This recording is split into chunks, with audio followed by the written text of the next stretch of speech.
He became richer than Elon Musk and Jeff Bezos, but started in a small French town. In 1949, Bernard Arnault was born in Roubaix, France, in a modest home. His father, Jean, ran a construction company, and his mother, Marie Joseph, loved music and Dior fashion. Young Bernard was smart and ambitious, reading business books while other kids played. He dreamed of building something huge, but Roubaix felt too small for his plans. At 17, Bernard convinced his father to let him run a failing part of the family business. He turned it around, selling material for profit. His sharp mind impressed everyone, but he wanted more. After graduating from École Polytechnique in 1971, France's top engineering school, he joined the family firm Ferret-Savenol. Bernard saw real estate as a future and pushed his father to shift the business. His bold move set the stage for a life of big risks. He moved to America with nothing, but came back a genius. In 1981, when socialists took over France, Bernard feared for his business. At 32, he moved to the U.S., leaving his comfortable life behind. In Palm Beach, he built vacation homes, making millions. But America wasn't home. By 1984, France called him back, and he returned with a new plan: luxury, not bricks. Back in France, Bernard spotted a failing textile company, Busek, which owned Christian Dior. With $15 million from his family and $65 million from Les Affres, he bought it for a symbolic £1. He sold off weak parts, firing 9,000 workers, earning the nickname the Terminator.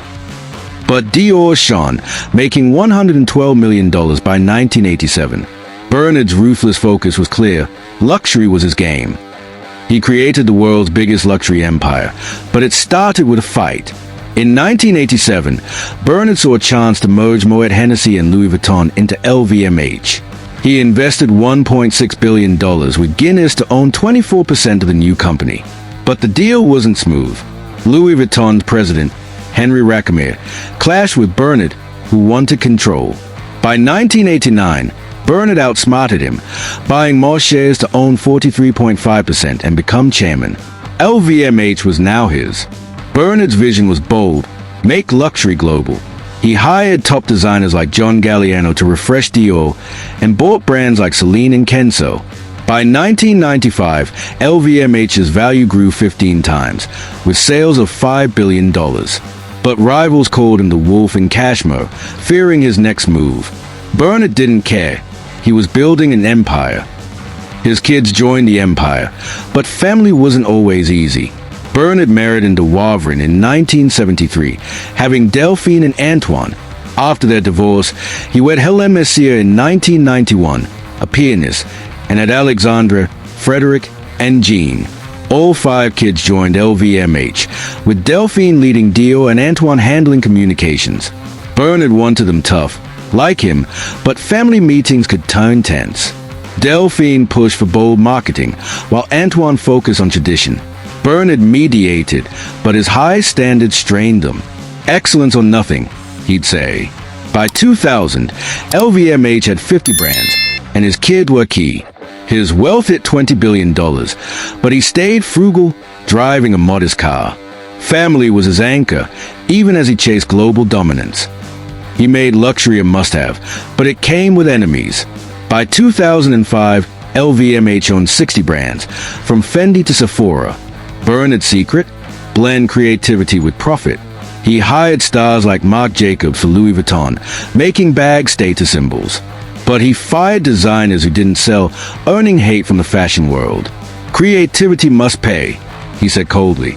His rival, François Pinault of Kering, snatched Gucci in 1999, a brand Bernard wanted.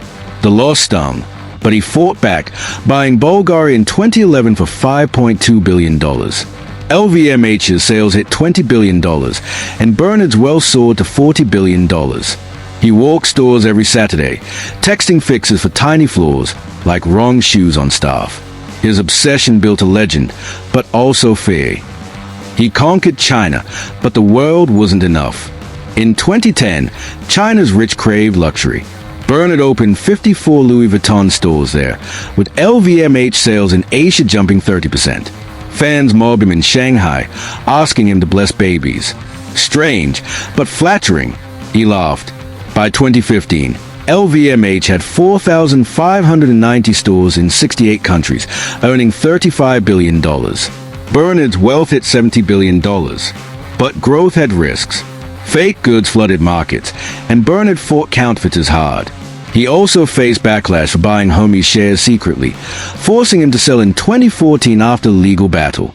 Critics called him greedy, but he shrugged it off. "I play to win," he said. His eyes were on America, where a big move was brewing. He spent $15.8 billion on Tiffany, but it almost failed. In 2021, Bernard bought Tiffany & Company for $15.8 billion, the biggest luxury deal ever. He saw Tiffany as LVMH's crown jewel, but COVID-19 hit, closing stores. Critics doubted the price, and Tiffany's sales were weak. Bernard nearly backed out, but his son Alexandre, Tiffany's VP, pushed him to stay. Alexandre revamped Tiffany with bold designs, like $400 Nike Tiffany sneakers. By 2023, Tiffany's sales doubled, proving Bernard's bet. His wealth climbed to $180 billion, topping Forbes' list. He celebrated with Helen, but Elon Musk loomed, worth $190 billion. Bernard wasn't done. He wanted to stay number one. He owned Picasso's, but his real art was business. Bernard loved art, collecting works by Warhol and Basquiat. In 2014, he opened the Louis Vuitton Foundation, a $135 million Paris museum by Frank Gehry. It showcases collection, drawing millions. "Art inspires luxury," he said. His wealth hit $100 billion, but art was his escape from stress. His museum made LVMH a cultural giant, but critics saw it as a rich man flex. Bernard ignored them, hosting galas with stars like Beyoncé. His kids, especially Delphine, ran the foundation's events. By 2020, LVMH's art focus boosted brand value, but Bernard's real masterpiece was his empire, now worth $300 billion. He beat Musk and Bezos, but it didn't last. In April 2023, Bernard's wealth hit $240.7 billion, making him the world's richest, ahead of Musk's $240 billion. LVMH's stock soared as China's luxury boom grew. Bernard, 74, smiled quietly, sipping Dom Perignon. But by June, Musk reclaimed the top spot as LVMH stock dipped. Bernard's wealth fell to $190 billion. The loss stung, but Bernard stayed focused. He opened a Dior store on the Champs-Élysées, defying weak sales data. "Instinct beats numbers," he told his team. His kids rallied, with Frederick leading LVMH watches to record sales. Bernard's empire was strong, but he knew staying number one meant more risks. He built an empire, but who would take over? By 2024, Bernard was 75, and LVMH's future worried investors. His kids, Delphine, Antoine, Alexandre, Frederick, and Jean, held top roles, but none stood out as the heir. "The best person will lead, family or not," Bernard said, sparking rumors of a succession, like drama. His wealth was $200 billion, but succession was his biggest challenge. Delphine, CEO of Dior, was a favorite, but Antoine's charm and Alexandre's tech savvy was strong. Bernard tested them, giving tough tasks like reviving Moët Hennessy. He also hired outsiders, keeping his kids sharp. LVMH's stock fell 18% in 2024, cutting his wealth to $165 billion. Bernard stayed calm, planning his next move. He sponsored the Olympics, but it was a risky flex. In 2024, LVMH led the Paris Olympics, spending millions on events and ads. Bernard's brands like Louis Vuitton and Dior dressed athletes, boosting global buzz. He donated 200 million euros to restore Notre Dame, reopening in December 2024. His wealth was $177 billion, but the Olympics were a gamble to cement LVMH's fame. The move paid off, with LVMH's sales up 10% post-Olympics. But critics accuse him of buying influence. Bernard brushed it off, hosting VIPs like Roger Federer at Olympic parties. His kids shone, with Jean leading Louis Vuitton's watch division. The world saw LVMH's power, but Bernard eyed new markets, like India. He embraced tech, but it wasn't his style. In 2023, Bernard saw tech as luxury's future. LVMH launched digital ads and NFTs, led by Alexandra. He invested in Netflix and ByteDance via Argache Ventures, diversifying his $200 billion fortune. But Bernard, the traditionalist, struggled with TikTok trends. Luxury isn't fleeting, he grumbled. The tech push worked. LVMH's online sales hit $10 billion by 2025, and Alexandra's Rimowa X Supreme bag sold out. But a money laundering probe in Courchevel, tied to real estate, hit headlines in 2023. Bernard denied wrongdoing, but it hurt LVMH's stock. He stayed focused, knowing tech was key to beating rivals like Kering. He gave millions, but some called it a show. Bernard joined a giving pledge, vowing to donate much of his wealth. His Louis Vuitton Foundation supported young artists, and he funded schools in France. In 2025, he gave $50 million to Paris hospitals, earning praise. His wealth was $180 billion, but giving felt personal, tied to his Catholic roots. Critics said his charity was PR, pointing to his 2012 Belgian citizenship bid to cut taxes. Bernard withdrew it, saying, "I'm French forever." His kids, especially Delphine, ran LVMH's sustainability push, cutting letter use. Bernard giving silenced some haters, but he knew his legacy needed more than money. It needed heart. His empire shook, but he fought back. In 2024, luxury sales slowed, and LVMH's stock dropped 18%, cutting Bernard's wealth to $165 billion. China's economy wobbled, and U.S. tariffs hurt Moët Hennessy.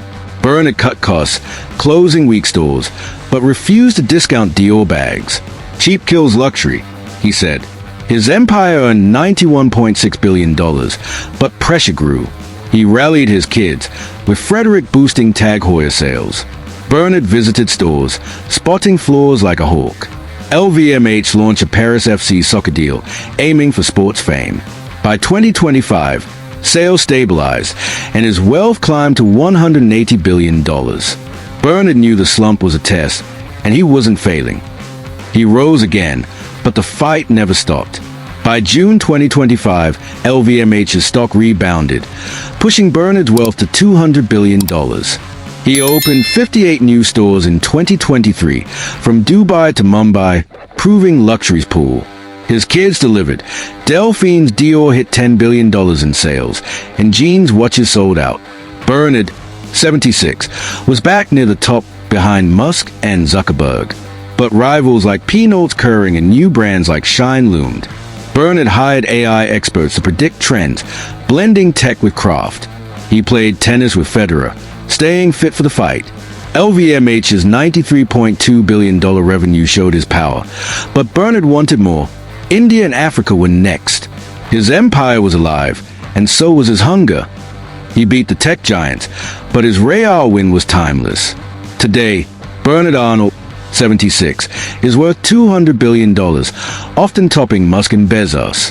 LVMH's 75 brands, from Dior to Tiffany, define luxury, earning $93.2 billion in 2024. His kids run key parts, but Bernard still walks stores, texting fixes. From Roubaix to Paris, he built a world no one could copy. His legacy isn't just money. Bernard made luxury eternal, dressing royals and rappers.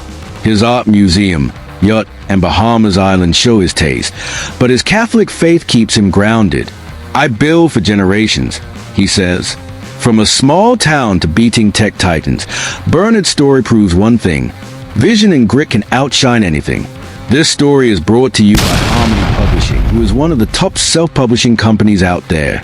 They make publishing easy, professional, and affordable. Just check the description for more information about them.